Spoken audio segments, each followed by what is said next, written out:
നമ്മുടെ ഈ ശരീരം വെറുമൊരു അസ്ഥികൂടമല്ല, പ്രപഞ്ചത്തിൻ്റെ രഹസ്യങ്ങൾ ഒളിപ്പിച്ചു വെച്ച ഒരു മഹാപ്രപഞ്ചമാണ്.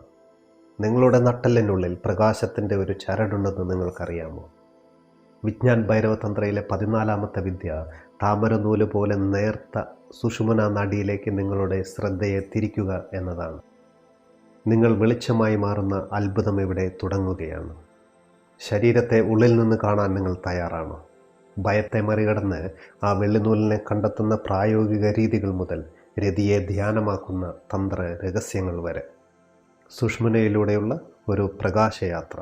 ഇത് നിങ്ങളുടെ ബോധത്തെ മാറ്റിമറിച്ചിരിക്കും.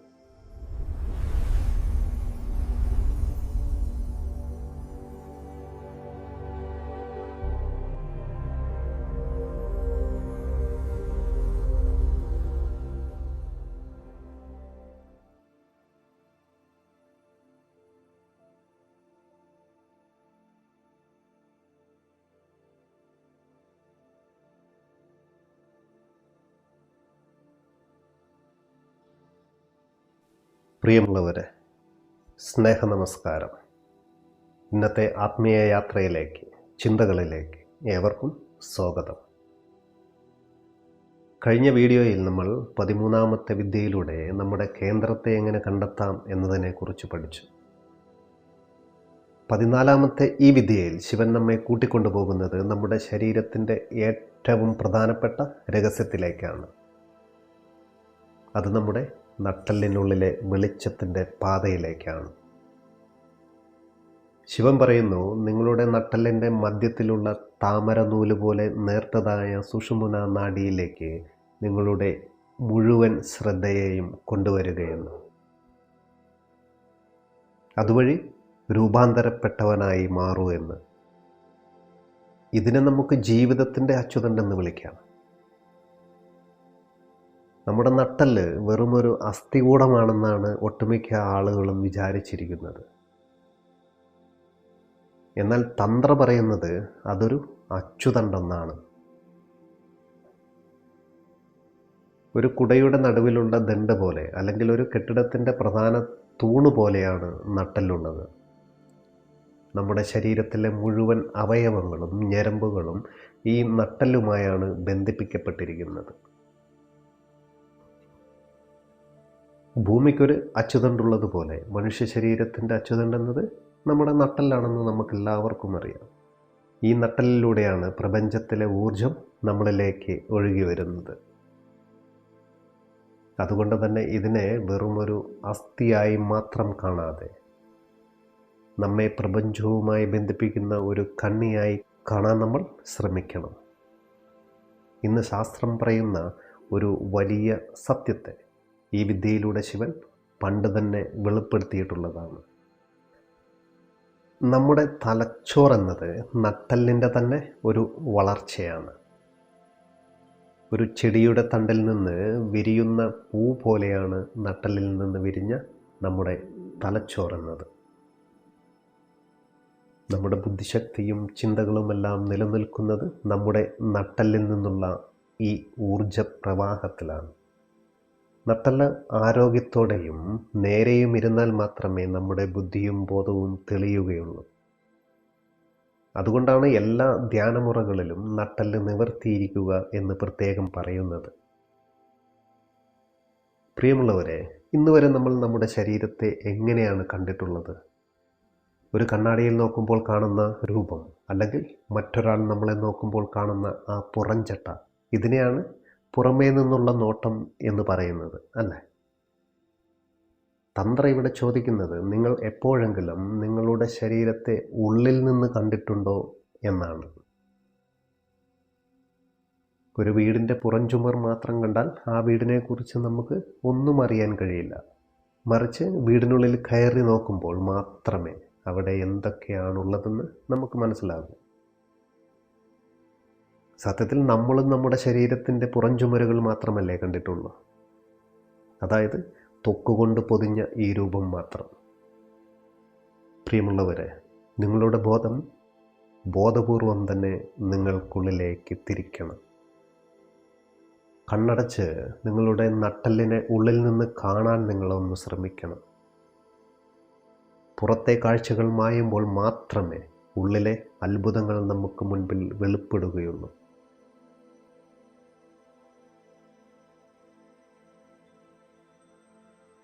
നമ്മളിവിടെ നട്ടലിനെക്കുറിച്ചും പുറമേ നിന്നുള്ള നമ്മുടെ കാഴ്ചയെക്കുറിച്ചുമെല്ലാം സംസാരിച്ചു.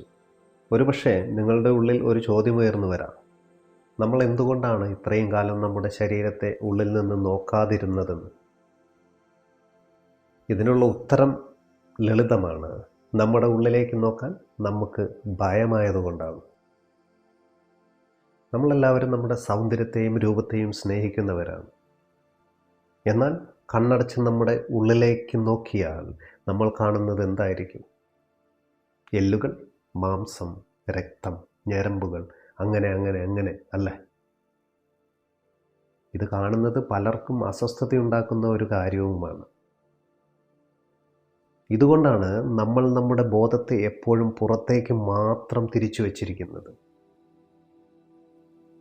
സ്നേഹമുള്ളവരെ, നമ്മുടെ മനസ്സ് രൂപകൽപ്പന ചെയ്തിരിക്കുന്നത് പുറത്തുള്ള ലോകത്തെ കാണാനാണ്. നമ്മുടെ കണ്ണ്, മൂക്ക്, ചെവി തുടങ്ങിയ ഇന്ദ്രിയങ്ങളെല്ലാം പുറത്തേക്കാണ് തുറന്നിരിക്കുന്നത്.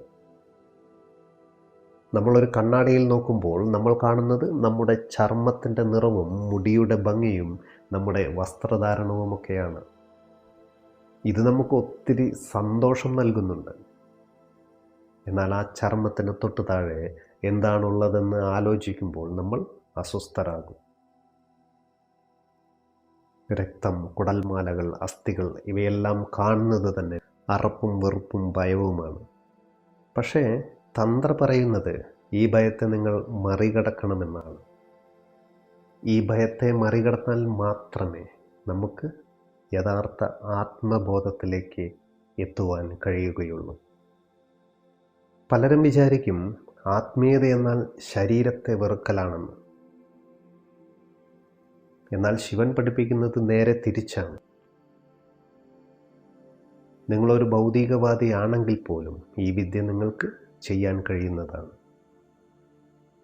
സ്വന്തം ശരീരത്തെ അതിൻ്റെ പൂർണ്ണ രൂപത്തിൽ എല്ലുകളെയും മാംസത്തെയും ഉൾപ്പെടെ ഉള്ളിൽ നിന്ന് കാണാൻ തുടങ്ങുമ്പോൾ നിങ്ങൾ വെറുമൊരു ശരീരമല്ല എന്ന തിരിച്ചറിവ് താനെ നിങ്ങളിലുണ്ടാകും.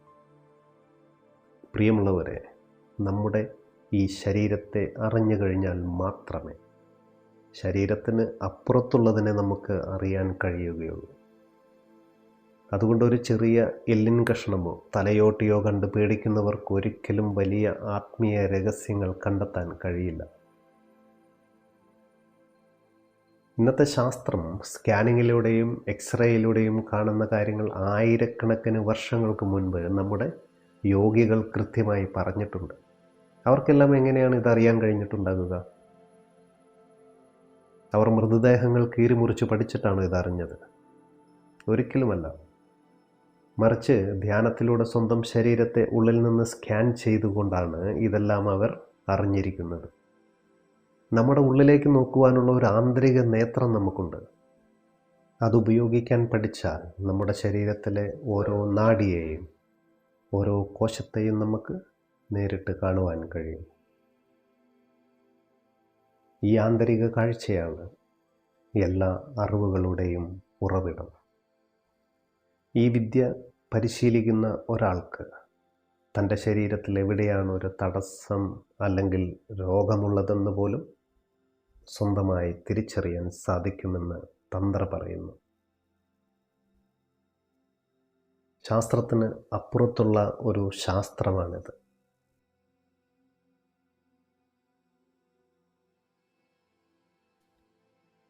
ശരീരത്തെ ഉള്ളിൽ നിന്ന് കാണുവാനുള്ള ഭയം ഇപ്പോൾ നമ്മിൽ നിന്നും മാറിക്കഴിഞ്ഞിട്ടുണ്ടാകുമല്ലേ?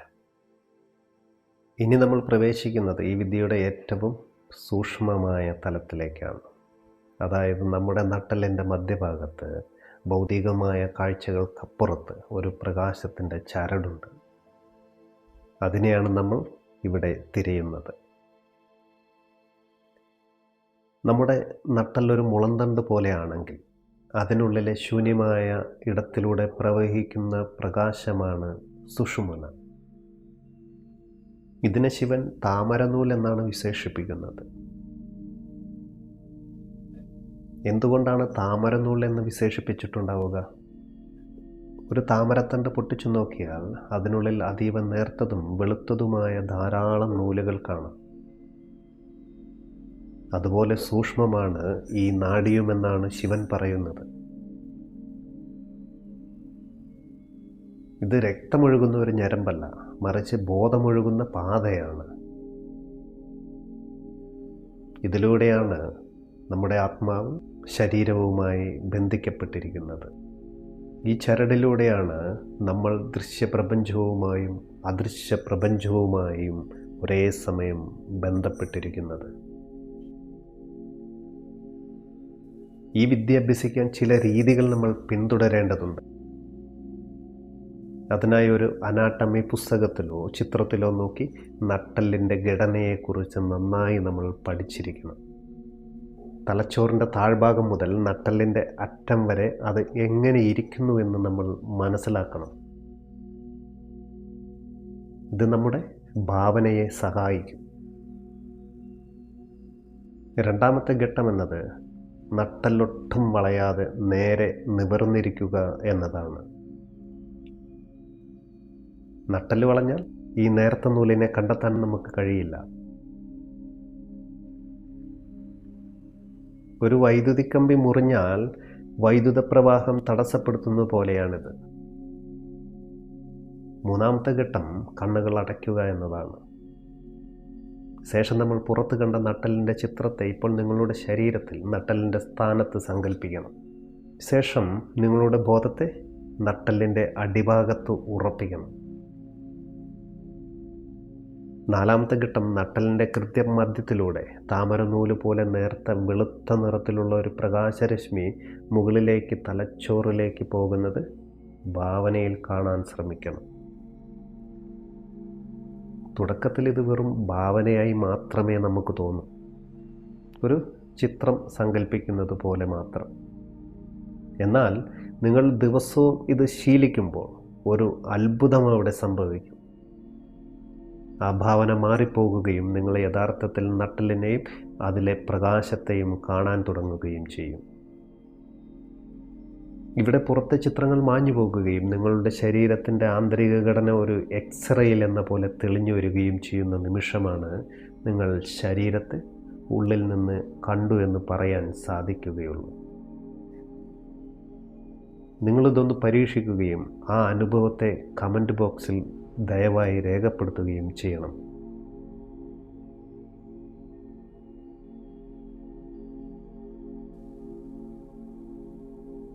നമ്മളിപ്പോൾ നട്ടെല്ലിനുള്ളിലെ ആ വെള്ളിനൂലിനെക്കുറിച്ച് മനസ്സിലാക്കുകയും പഠിക്കുകയും ചെയ്തു. ആ വെള്ളിനൂലിൽ നമ്മളുടെ ശ്രദ്ധ ഉറയ്ക്കുമ്പോൾ സംഭവിക്കുന്ന രൂപാന്തരീകരണമാണ് നമ്മളിനി ചർച്ച ചെയ്യാൻ പോകുന്ന വിഷയം. അത് നമ്മളിൽ നിന്ന് പുറപ്പെടുന്ന വെളിച്ചത്തെക്കുറിച്ചാണ്. അതായത് നമ്മിലെ പ്രകാശ പരിവേഷം അഥവാ ഓറയെക്കുറിച്ചാണ്. എന്താണ് ഈ പ്രകാശ പരിവേഷം? നമ്മൾ ഈ ഭൂമിയിൽ ജീവിക്കുമ്പോൾ നമ്മുടെ ശരീരത്തിന് ചുറ്റും കണ്ണിൽ കാണാത്ത ഒരു ഊർജ വലയമുണ്ട്. ഇതിനെയാണ് പ്രഭാവലയം അല്ലെങ്കിൽ പ്രകാശ പരിവേഷം എന്ന് വിളിക്കുന്നത്. ഇത് വെറുമൊരു സങ്കല്പമല്ല. സാധാരണ മനുഷ്യരുടെ പ്രഭാവലയം വെളിച്ചമില്ലാത്ത വെറും നിഴലുകൾ പോലെ മാത്രമേ ഉണ്ടാവുകയുള്ളൂ. അത് ഇരുണ്ടതും ഭാരമേറിയതുമായിരിക്കും. നമ്മുടെ ഓരോ മാനസികാവസ്ഥയും ഈ വെളിച്ചത്തിൽ പ്രതിഫലിക്കും. നമുക്ക് ദേഷ്യം വരുമ്പോൾ നമ്മുടെ പ്രഭാവലയം രക്തം പോലെ ചുവന്നതാകും. നമ്മൾ ദുഃഖിതനാകുമ്പോഴോ അത് കറുത്ത നൂലുകൾ നിറഞ്ഞതുപോലെ ഇരുണ്ടതായി മാറും. നമ്മൾ മരണത്തോടടുക്കുമ്പോൾ അത് ചാരനിറമായി മാറും. എന്നാൽ സുഷുമ്നാ നാഡിയിലെ ആ ഊർജതന്തുവിൽ അഥവാ സിൽവർ കോഡിൽ നിങ്ങൾ ശ്രദ്ധ ഉറപ്പിക്കുമ്പോൾ നിങ്ങളുടെ ഉള്ളിൽ നിന്ന് പ്രകാശം പുറത്തേക്ക് ഒഴുകാൻ തുടങ്ങും. അത് നിങ്ങളുടെ ശരീരത്തിന് ചുറ്റും ഒരു പ്രകാശ വലയമായി മാറും. നിങ്ങൾ ബുദ്ധൻ്റെയോ കൃഷ്ണൻ്റെയോ ക്രിസ്തുവിൻ്റെയോ ചിത്രങ്ങൾ ശ്രദ്ധിച്ചിട്ടുണ്ടെങ്കിൽ അവരുടെ തലയ്ക്ക് പിന്നിൽ വലിയൊരു വെളിച്ച വട്ടം കാണാൻ കഴിയും. അത് വെറുമൊരു അലങ്കാരമല്ല. പ്രബുദ്ധരായ മനുഷ്യരുടെ സുഷുമ്ന പ്രകാശിക്കാൻ തുടങ്ങുമ്പോൾ അത് ശരീരത്തിനപ്പുറത്തേക്ക് വ്യാപിക്കുന്നതാണത്. ഒരു യഥാർത്ഥ ഗുരുവിലോ ശിഷ്യനിലോ ഈ പ്രകാശം കാണാൻ കഴിയും. ആ പ്രകാശത്തിലൂടെയാണ് ഒരാൾ പ്രബുദ്ധനായി എന്ന് ലോകം തിരിച്ചറിയുന്നത്. വാക്കുകൾക്കോ അറിവുകൾക്കോ ഒന്നും അവിടെ ഒരു പ്രസക്തിയും ഉണ്ടാവില്ല. വെളിച്ചം എല്ലാത്തിനെയും അവിടെ വെളിപ്പെടുത്തും. ഈ രഹസ്യം വ്യക്തമാക്കാൻ ചൈനയിലെ ഒരു പ്രസിദ്ധമായ കഥയുണ്ട്. ഈനോ എന്ന യുവാവ് ഒരു വലിയ ആശ്രമത്തിലെത്തുകയുണ്ടായി. ഗുരു അവനെ കണ്ടപ്പോൾ തന്നെ ഒരു കാര്യം മനസ്സിലാക്കി.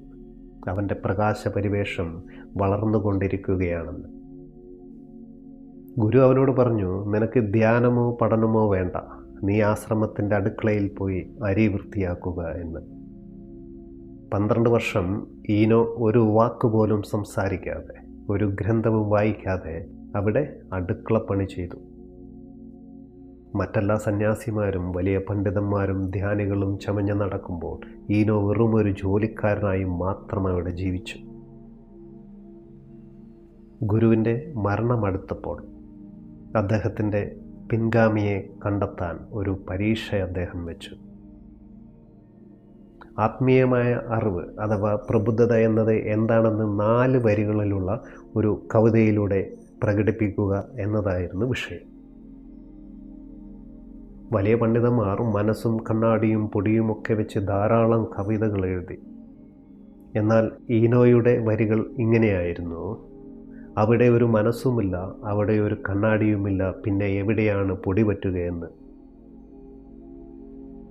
രാത്രിയിൽ ഗുരു ഈനോയെ വിളിച്ച് തൻ്റെ സ്ഥാനപ്പേരും വസ്ത്രവും കൈമാറി. ഗുരു പറഞ്ഞു, നീ വന്ന അന്നേ നിൻ്റെ പ്രകാശപരിവേഷം ഞാൻ കണ്ടിരുന്നു. നീ 12 വർഷം ശാന്തമായി പണിയെടുത്തപ്പോൾ നിൻ്റെ സുഷുമ്ന പൂർണ്ണമായും പ്രകാശിച്ചു. നീയൊരു പൂർണ്ണ ചന്ദ്രനായി മാറി. പക്ഷേ പണ്ഡിതന്മാരായ വിഡ്ഢികൾ ഇത് തിരിച്ചറിയില്ല. അവർ നിന്നെ ഉപദ്രവിക്കും. അതുകൊണ്ട് നീ ഉടൻ തന്നെ ഇവിടെ നിന്ന് രക്ഷപ്പെടുകയെന്ന് പറഞ്ഞ് ഈനോയെ ആ ഗുരു അവിടെ നിന്നും പറഞ്ഞു വിട്ടു. പ്രിയമുള്ളവരെ, ഈ കഥ നമ്മെ പഠിപ്പിക്കുന്നത് ആന്തരികമായ പ്രകാശം പുറത്തെ അറിവിനേക്കാൾ വലുതാണെന്നാണ്. നിങ്ങൾ നട്ടെല്ലിലെ ആ വെള്ളിനൂലിലേക്ക് ശ്രദ്ധ കേന്ദ്രീകരിക്കുമ്പോൾ നിങ്ങളുടെ ഉള്ളിലെ ഇരുട്ട് മാഞ്ഞു പോകുകയും ഓരോ കോശവും വെളിച്ചത്താൽ നിറയപ്പെടുകയും ചെയ്യും. നിങ്ങൾ സംസാരിക്കുമ്പോഴും പ്രവർത്തിക്കുമ്പോഴും നിങ്ങളിൽ നിന്ന് ആ സമാധാനവും വെളിച്ചവും മറ്റുള്ളവരിലേക്ക് എത്തും. അതാണ് രൂപാന്തരീകരണം. അറിവിലൂടെയല്ല, മറിച്ച് ഊർജത്തിൻ്റെ ഉണർവിലൂടെയാണ് മനുഷ്യൻ ദൈവികമായി മാറുന്നതെന്ന് നമ്മൾ അറിയണം.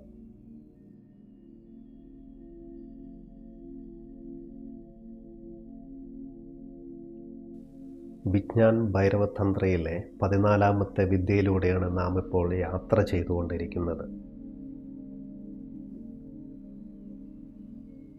ഇനി നമുക്ക് രതിയും അഥവാ സെക്സും സുഷുമ്നയും തമ്മിലുള്ള ബന്ധം എന്താണെന്ന് നോക്കാം. ഇത് പലരെയും അത്ഭുതപ്പെടുത്തിയേക്കാം. എന്നാൽ തന്ത്രശാസ്ത്രം മനുഷ്യജീവിതത്തിലെ ഏറ്റവും അടിസ്ഥാനപരമായ ഊർജത്തെ, അതായത് സെക്സിനെ, ദൈവികതയിലേക്കുള്ള വാതിലായിട്ടാണ് കാണുന്നത്. എങ്ങനെയാണ് ആഴത്തിലുള്ള ഒരു സ്നേഹബന്ധത്തിൽ സുഷുമ്ന നാഡി ഉണരുന്നതെന്ന് നമുക്ക് നോക്കാം. രതിക്രിയ കേവലം ഒരു ശാരീരിക കർമ്മമല്ല എന്ന് തന്ത്രം ഇവിടെ ഉറപ്പിച്ചു പറയുകയാണ്. അതീവ ഗാഢമായ ഒരു രതി നിമിഷത്തിൽ 2 ശരീരങ്ങൾ തമ്മിലുള്ള ഉരസലിലൂടെ വലിയ അളവിൽ ജൈവ വൈദ്യുതി ഉൽപ്പാദിപ്പിക്കപ്പെടുന്നുണ്ട്.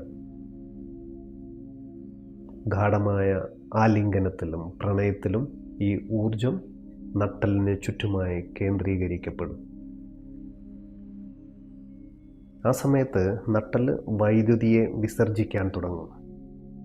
ചിലപ്പോൾ ആ നട്ടെല്ലിൽ ഒന്നിൽ സ്പർശിച്ചാൽ ചെറിയൊരു ഷോക്ക് പോലും അനുഭവപ്പെട്ടേക്കാം. പ്രകാശമില്ലാത്ത ഒരു മുറിയിൽ അതീവ പ്രണയബദ്ധരായിരിക്കുന്ന 2 കാമിതാക്കളുടെ ശരീരത്തിന് ചുറ്റും നീല നിറത്തിലുള്ള ഒരു പ്രകാശവലയം കാണാൻ സാധിക്കുമെന്ന് തന്ത്രശാസ്ത്രജ്ഞർ പറയുന്നു. മുറിയിലെ വസ്തുക്കൾ പോലും ആ ഊർജത്താൽ ചലിച്ചേക്കാമെന്നും പറയപ്പെടുന്നു. ഈ വിദ്യ പുരുഷന്മാരെക്കാൾ സ്ത്രീകൾക്കാണ് കൂടുതൽ എളുപ്പത്തിൽ വഴങ്ങുകയെന്ന് ഓഷോ നിരീക്ഷിച്ചിട്ടുണ്ട്. ഇതിൻ്റെ മനഃശാസ്ത്രപരമായ കാരണം ശ്രദ്ധേയമാണ്. സ്ത്രീകൾ കൂടുതൽ ശരീരത്തിനുള്ളിൽ ജീവിക്കുന്നവരാണ്. രതിസമയത്ത് ഭൂരിഭാഗം സ്ത്രീകളും കണ്ണുകൾ അടയ്ക്കാറുണ്ട്. കണ്ണടയ്ക്കുമ്പോൾ പുറം ലോകം ഇല്ലാതാവുകയും അവർ സ്വന്തം ശരീരത്തെ ഉള്ളിൽ നിന്ന് അനുഭവിക്കാൻ തുടങ്ങുകയും ചെയ്യും. പുരുഷൻ പലപ്പോഴും കണ്ണ് തുറന്നു വെച്ച് രതിയെ ഒരു പുറംകാഴ്ചയായി കാണാനാണ് ശ്രമിക്കാറ്. എന്നാൽ കണ്ണടച്ചുള്ളിലേക്ക് നോക്കുമ്പോൾ മാത്രമേ സുഷുമ്നയിലെ ആ വെള്ളിനൂലിനെ തൊട്ടറിയാൻ നമുക്ക് കഴിയൂ. സെക്സിനെ ഒരു ചെയ്തു തീർക്കേണ്ട കടമയായി മാത്രം കാണാതെ ഒരു ആത്മീയ സംസർഗമായി കാണാൻ തന്ത്രം ഇവിടെ നിർദ്ദേശിക്കുന്നുണ്ട്. ഒന്നാമതായി, സെക്സിൽ ധൃതി എന്ന കാര്യത്തെ നമ്മൾ അവഗണിക്കണം. രണ്ട് ശരീരങ്ങൾ അന്യോന്യം ലയിച്ച് ചലനമില്ലാതെ നിശബ്ദമായി ഒന്നായിരിക്കണം ഇവിടെ. രണ്ടാമതായി, ആ വിശ്രാന്തിയിൽ നമ്മുടെ ശ്രദ്ധ സ്വന്തം നട്ടെല്ലിലേക്ക് തിരിക്കണം. പങ്കാളിയെയും പുറം ലോകത്തെയും മറന്ന് നിങ്ങളുടെ നട്ടെല്ലിനുള്ളിലെ ആ വെള്ളിനൂലിനെ കാണാൻ ശ്രമിക്കണം. ആ നിമിഷം സുഷുമ്നാ നാഡിയിൽ ഊർജം തിങ്ങി നിൽക്കുന്നതിനാൽ അത് കാണാൻ വളരെ എളുപ്പമായിരിക്കും. മൂന്നാമതായി, രതിയിലൂടെ ഉണ്ടാകുന്ന ഊർജത്തെ വെറുതെ പുറത്തേക്ക് കളയാതെ അത് സുഷുമ്നയിലൂടെ മുകളിലേക്ക് ഉയർത്താൻ കഴിഞ്ഞാൽ ആ നിമിഷം നിങ്ങൾ രൂപാന്തരപ്പെട്ടവനായിത്തീരും. ഇവിടെ പുറത്തേക്ക് കളയുക എന്നുദ്ദേശിക്കുന്നത് ശാരീരികമായ സ്ഖലനത്തെ തന്നെയാണ്. ഇതിനെക്കുറിച്ച് കൂടുതൽ വ്യക്തമാക്കുകയാണെങ്കിൽ, സാധാരണ രതിക്രിയയിൽ ഊർജം അതിൻ്റെ പരകോടിയിലെത്തുമ്പോൾ സ്ഖലനത്തിലൂടെ അത് ശരീരത്തിന് പുറത്തേക്ക് വിസർജിക്കപ്പെടുകയാണ് ചെയ്യുന്നത്. ഇതിനെ ഒരു റിലീസ് അല്ലെങ്കിൽ ബഹിർഗമനം എന്ന് വിളിക്കാം നമുക്ക്. ഇതിലൂടെ താൽക്കാലികമായ ഒരു സുഖം നമുക്ക് ലഭിക്കുമെങ്കിലും വലിയ അളവിൽ നമ്മിലെ ജൈവോർജം നഷ്ടപ്പെടുകയാണ് ചെയ്യുന്നത്. തന്ത്രശാസ്ത്രം നിർദ്ദേശിക്കുന്നത് ഈ ഊർജത്തെ പുറത്തേക്ക് കളയാതെ ഉള്ളിൽ തന്നെ നിലനിർത്താനാണ്. രതിസമയത്ത് ഉൽപ്പാദിപ്പിക്കപ്പെടുന്ന തീവ്രമായ ഊർജത്തെ ബോധപൂർവം നട്ടലിനുള്ളിലെ സുഷുമ്നാ നാഡിയിലൂടെ മുകളിലേക്ക്, അതായത് തലച്ചോറിലെ സഹസ്രാര പത്മത്തിലേക്ക് നയിക്കണം. ഈ ഊർജം താഴേക്ക് പോകാതെ മുകളിലേക്ക് പ്രവഹിക്കുമ്പോൾ അത് ലൈംഗിക ഊർജമല്ലാതായി മാറുകയും ഉയർന്ന ബോധതലം അഥവാ ബ്ലിസ്സായി രൂപാന്തരപ്പെടുകയും ചെയ്യും. പ്രിയമുള്ളവരെ, സെക്സ് എന്നത് വെറുമൊരു ശാരീരിക വിശപ്പല്ല, മറിച്ചത് പ്രപഞ്ചശക്തിയുടെ ഉണർവാണ്. ആ ഊർജത്തെ സ്ഖലനത്തിലൂടെ വെറുതെ നഷ്ടപ്പെടുത്താതെ ബോധപൂർവം നട്ടലിലൂടെ മുകളിലേക്ക് ഉയർത്തുമ്പോൾ നിങ്ങളൊരു പുതിയ മനുഷ്യനായി മാറുകയാണ് അവിടെ. വിത്ത് മണ്ണിൽ വീണ് നശിക്കുന്നതിന് പകരം മുളച്ചു പൊങ്ങുന്നത് പോലെയാണ് ഈ രൂപാന്തരികം.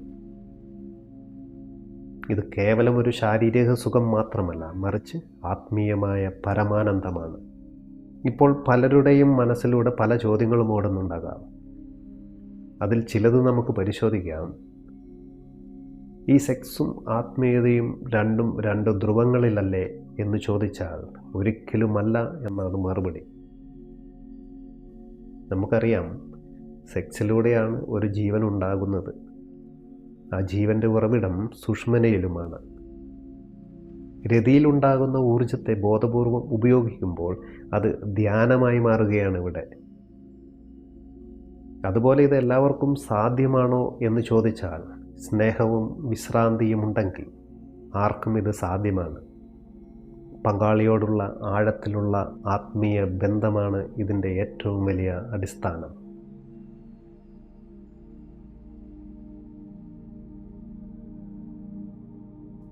ഇന്നത്തെ നമ്മുടെ ആത്മീയ യാത്രയുടെ പരിസമാപ്തിയിലേക്ക് നാം എത്തിയിരിക്കുകയാണ്.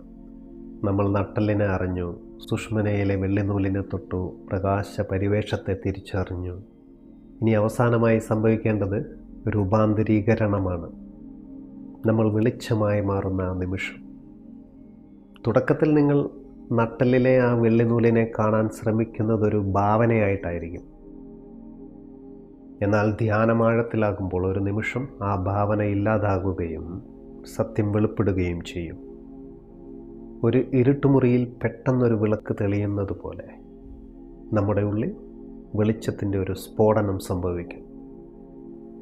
ആ പ്രകാശം നിങ്ങളുടെ നട്ടെല്ലിൽ മാത്രം ഒതുങ്ങി നിൽക്കില്ല, അത് നിങ്ങളുടെ കോടാനുകോടി കോശങ്ങളിലേക്ക് മുഴുകിപ്പടരും. അന്ന് നിങ്ങൾ തിരിച്ചറിയും, ഞാൻ ഇരുട്ടല്ല, ഞാൻ പ്രകാശമാണെന്ന്. ഈ രൂപാന്തരം സംഭവിച്ചു കഴിഞ്ഞാൽ നിങ്ങളുടെ ജീവിതത്തിൽ ചില മാറ്റങ്ങൾ പ്രകടമാകും. അനാവശ്യമായ വാക്കുകൾ നിങ്ങളിൽ നിന്ന് മാഞ്ഞുപോകും. നിങ്ങളുടെ സാന്നിധ്യം തന്നെ മറ്റുള്ളവർക്ക് സമാധാനം നൽകുന്ന ഒന്നായി മാറും. നിങ്ങൾ ലോകത്തെ നോക്കുന്നത് പുറത്തെ കണ്ണുകൾ കൊണ്ടായിരിക്കില്ല, മറിച്ച് ആന്തരികമായ വെളിച്ചം കൊണ്ടായിരിക്കും. എല്ലാവരിലും ഈ പ്രകാശത്തെ കാണാൻ നിങ്ങൾക്ക് സാധിക്കും. മരണത്തെക്കുറിച്ചുള്ള ഭയം നിങ്ങളെ വിട്ടുപോകും. കാരണം നശിക്കുന്ന ശരീരമല്ല താനെന്നും അനശ്വരമായ പ്രകാശമാണ് താനെന്നും നമ്മൾ നേരിട്ട് അനുഭവിച്ചറിഞ്ഞു കഴിഞ്ഞിരിക്കും. അപ്പോൾ ശിവനെ ഈ 14ാമത്തെ വിദ്യയിലൂടെ നമുക്ക് നൽകുന്ന സന്ദേശം എന്നത് വളരെ ലളിതമാണ്. നിങ്ങളുടെ ഉള്ളിലേക്ക് നോക്കുക എന്നത്. നമ്മൾ പുറത്തെ ലോകത്ത് സന്തോഷം തിരഞ്ഞു നടന്ന് തളരുകയാണ് ഉണ്ടായത്. എന്നാൽ യഥാർത്ഥ നിധി നിങ്ങളുടെ നട്ടെല്ലിനുള്ളിൽ ആ നേർത്ത വെള്ളിനൂലിൽ ഒളിഞ്ഞിരിക്കുകയായിരുന്നുവെന്ന് നമ്മൾ തിരിച്ചറിഞ്ഞില്ല. ഈ വിദ്യ ഒരു മതത്തിൻ്റെയും ഭാഗമല്ലട്ടോ, ഇത് പ്രപഞ്ചത്തിൻ്റെ ശാസ്ത്രമാണ്. ഏത് രാജ്യക്കാരനും ഏത് വിശ്വാസിക്കോ അവിശ്വാസിക്കോ ഈ പ്രകാശത്തെ കണ്ടെത്താം. പ്രിയപ്പെട്ടവരെ, നമ്മൾ സംസാരിച്ചത് കേവലം അറിവുകൾ പങ്കുവയ്ക്കാനല്ല, നമ്മുടെ ജീവിതത്തിൽ ഒരു ചെറിയ വെളിച്ചമെങ്കിലും കൊളുത്തുവാനാണ്. ആ വെള്ളിനൂലിനെ മുറുകെ പിടിക്കുക, ആന്തരികമായ ആ കാഴ്ചയിൽ ഉറച്ചു നിൽക്കുക. അങ്ങനെ നമ്മൾ രൂപാന്തരപ്പെട്ടവരായി തീരട്ടെ. ഇതെല്ലാം നിങ്ങൾക്ക് ഇഷ്ടപ്പെട്ടുവെങ്കിൽ ഈ ഒരു അറിവിനെ മറ്റുള്ളവരിലേക്കും നിങ്ങൾ എത്തിക്കണം. നിങ്ങളുടെ ദിവ്യബോധത്തിന് മുൻപിൽ പ്രണമിച്ചുകൊണ്ട് നിർത്തട്ടെ. നന്ദി, നമസ്കാരം.